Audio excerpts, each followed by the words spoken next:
Hari ini kita bahas satu tanggal yang kerap disalahpahami, 1 Mei 1963.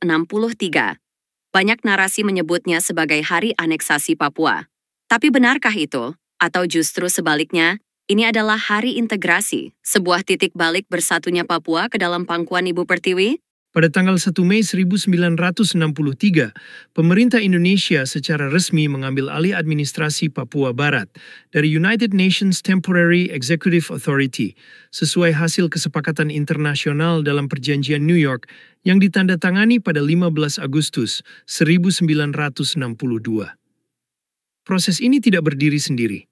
Ada jalur diplomasi panjang, pengakuan internasional, hingga pelaksanaan penentuan pendapat rakyat tahun 1969 yang memperkuat posisi Papua sebagai bagian sah dari Republik Indonesia.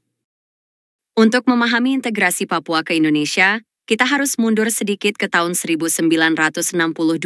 Saat itu, Indonesia dan Belanda berada dalam ketegangan panjang terkait status wilayah Papua Barat, yang kala itu masih dikenal sebagai Irian Barat. Presiden Soekarno memandang Papua sebagai bagian sah dari Indonesia, sesuai semangat proklamasi 17 Agustus 1945 dan kesepakatan wilayah Hindia Belanda dalam konferensi Meja Bundar tahun 1949. Namun Belanda menolak melepaskan Papua dan ingin mempersiapkan kemerdekaan terpisah bagi wilayah itu.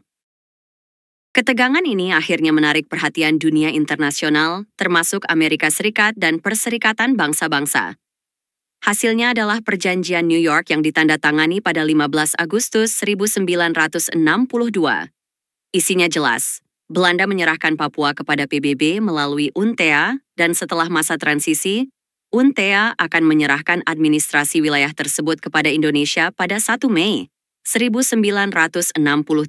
Perjanjian resmi internasional disahkan oleh PBB.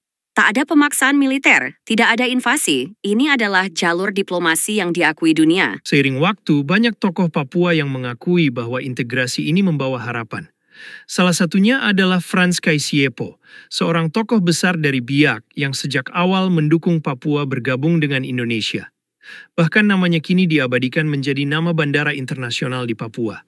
Dalam arsip wawancara tahun 1969, Kaisiepo berkata, "Kami Papua tidak dijajah. Kami memilih untuk kembali ke rumah besar yang bernama Indonesia." Begitu pula dengan Silas Papare, pejuang penyatuan Irian Jaya, yang menyatakan bahwa semangat perjuangan rakyat Papua adalah untuk menjadi bagian dari Republik Indonesia, bukan berdiri sendiri. Bahkan dalam pelaksanaan PEPERA tahun 1969 yang dilaksanakan di bawah pengawasan PBB, mayoritas wakil dari Papua menyatakan keinginannya untuk tetap bersama Indonesia.